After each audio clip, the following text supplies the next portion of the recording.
come in. Oh, he can come back in. Oh yeah. Come in. Bonjour Tom.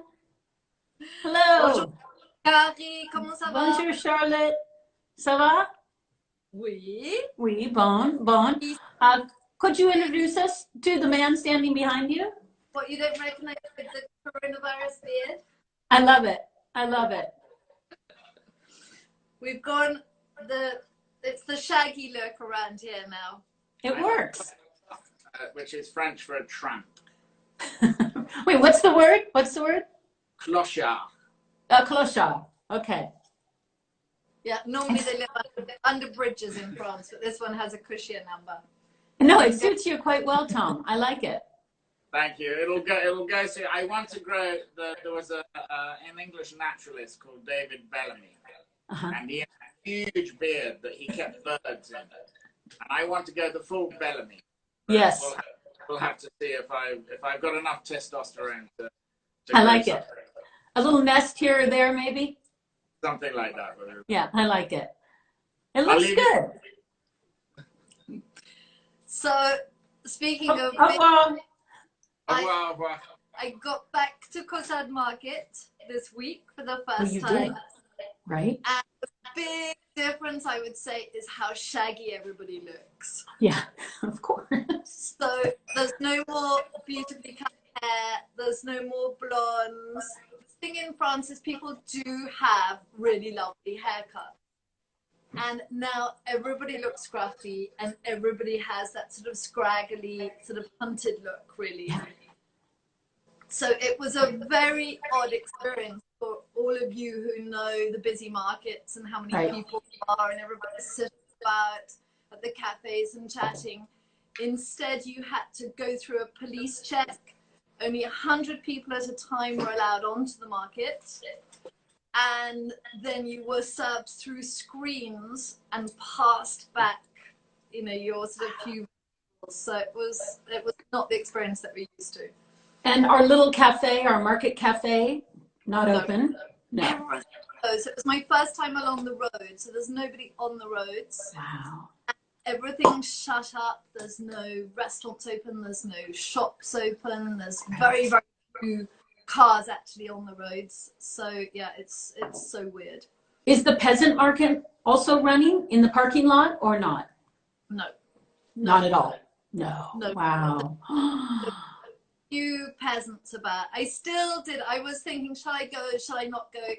And then I was thinking about all the new potatoes and the asparagus. And I got really hungry on the Sunday, and I thought, no, I'm going to go. So you did it. Yeah. Yeah. Wow. And did you run into people you know? Did you run into friends? Luckily, I ran into a friend because I'd said to a few people who'd been doing shopping for me, shall I go and do your shopping? Sure. So I found myself, it was now a one-way system that you have to walk through one way and out the other way. And I found myself with masses of baskets of food and little plants and everything. So luckily I found a friend who carried the way. Okay, good. Wow, you did a big shopping day. I love it. Well, you can't go without buying all that stuff. It was fantastic coming back and cooking everything up. We made a big salad nicoise and oh, great. Oh, great. You know, I was talking to, I think it was Malene the other day on the phone, and she said, you know, wouldn't it be great if someday Charlotte could just talk to us about, you know, making something from our pantry? And then immediately she said, like salad niçoise. We've all got tuna, you know, that's what we've got in our pantry. So maybe someday we'll do that, because that's it's one of your better salads that we love. And we enjoy it every summer, and that would be a really good one, I think, for people to, at this time, be able to mix up pretty easily. We've got tomatoes at this time of the year. Yeah. Well, that's one of the things I've been doing a lot, is making sort of all the dressings. Somebody asked me the other day what I was missing the most. And I think it's the treats of going out, obviously going out to markets and bringing back all the fresh vegetables, but also going out to little bistros. So often, you know, on a Friday, it'd be our treat. Tom and I, if we weren't working, we'd go out to a bistro and we'd have a set price lunch or right. And those sort of flavors that haven't ever changed from France. They're still the same dishes that I learned as a chef many years ago. Flora learned as a chef when she trained to learn certain dishes. And the dressing, for example, that you get on a salad niçoise or on that salad is the same dressing all over France. Right. And today, because it was a bit colder and because we were inside, I made up sort of a garlic and onion soup, and then made up the different sort of like carrot salad for the hors d'oeuvre, and made up a lovely rice dish, just to sort of try and recreate that sort of start sort of pudding. Right. Otherwise, it's sad if we're going to miss out on that for the whole of summer. It's like it's missing out on being in France. Right. Yeah, whenever I go for a lunch in a restaurant, which I rarely do, because I'm eating with you most of the time, but my standard bistro lunch is a chèvre chaud.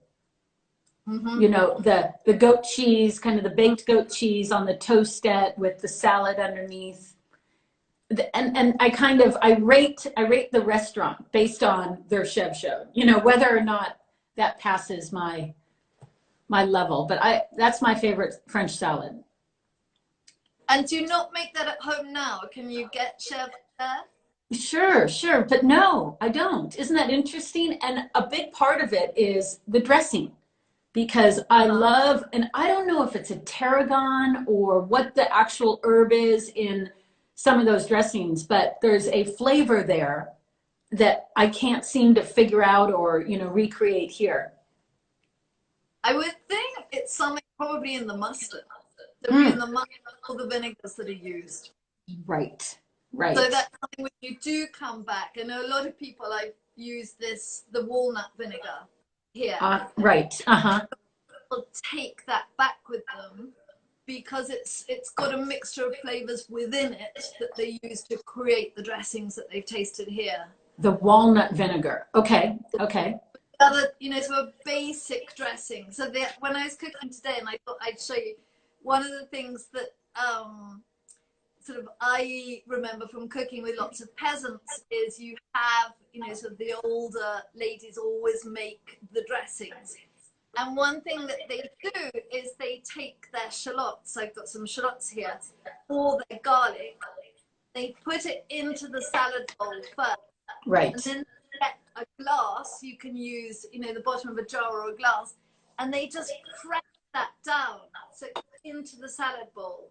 Right. So they release all those flavors. You can put in a bit of the salt and the pepper, and then push the shallot or push the garlic into that, and then they add their vinegar and their oil. Right into the bottom of the bowl. Right into the bottom of the bowl. Right. I love that. And so all the flavors are mixing up. So it's little bits of flavors. So if you're working in a restaurant, you make your basic mustard, and it's sunflower oil, it's not olive oil, and vinegar. So it's plain red wine vinegar, a third of vinegar, so 1 tablespoonful of vinegar to 2 tablespoonfuls of oil, a tablespoonful of the mustard, and they shake that up in a great big lemonade bottle. Yeah. So that it becomes this lovely sort of thick liquidy mixture. And then that just goes on all the salads. Right. And it's kind of a wonderful lemony color. I mean, it's kind of this creamy lemony color. Right. From the Dijon mustard. Right. So talking about the salad niçoise, one of the secrets with that is you've made that dressing. So you always make your dressing in your bowl. Okay. So you mix your mustard, you mix your red wine vinegar, either shallots. If they're not in season, you're going to use spring onions or garlic. And then, so you've got your red wine vinegar and either your olive oil or your sunflower oil. And then when you've cooked your green beans, at the moment I'm using asparagus rather than green beans, but you cook your potatoes and you cook your asparagus or your green beans. And once you've drained those, you add those hot to your dressing. First. Okay. So they take on the flavors of your dressing. They're completely coated in it.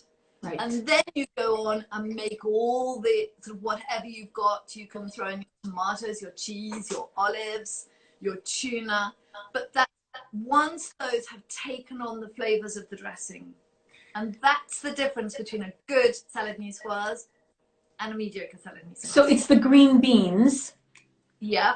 While they're hot, after they've been drained, but still hot, putting them kind of really dousing them in that dressing at the bottom of your bowl, and then stirring, mixing, and getting them completely covered. And then when you add everything else in, that just absorbs a bit of the dressing, right? Yeah.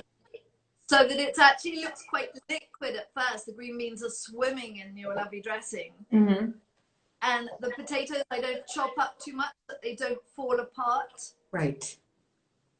But try it, and you can put anything in, but try doing it by putting your warm potatoes, your warm beans, or your warm asparagus into the vinaigrette, and then add everything else afterwards once that's cooled. Right. And you're good with canned tuna in water or oil? Good canned tuna is fantastic. It's a different thing if it's made with fresh tuna. Right. If it's made with fresh tuna, I'd serve it more as a starter. I'd dress it up with little cherry tomatoes and whatever. A proper salad niçoise is tin tuna. And I like it nice and steaky. I don't like it all flaked up. I like to have the bits of tuna in it. But you don't like fish, so we always have to make you a... I eat the niçoise with tuna. I do love that. And I love your salmon. I do eat that. So have you been practicing your French at all? Well, I have to say I've been a very bad student. And I printed off all of the words and all of the verbiage that you gave us last week. And I taped it next to my bed, thinking that every night I would, just do a review. But I find I get into bed and I just go to sleep. I'm exhausted. You know, when you don't do as much all day long, it's very tiring. So I will study this week, though. Okay. So another exercise for you is, like I was saying, that when you are learning vocabulary or you're learning verbs, is to repeat sentences. So last time you were saying j'aime. So you can say j'aime la cuisine, j'aime les légumes, j'aime le vin, j'aime la France, and then get those sentences together. So when you're falling asleep now, you can go through what you like, but also have je regarde. Regarder is to see, to watch. So when we're out on the brocante and people say, what are you doing? Or if you go to an antique shop, you say, je regarde. Right. You know one, don't right. You? I'm looking. Right.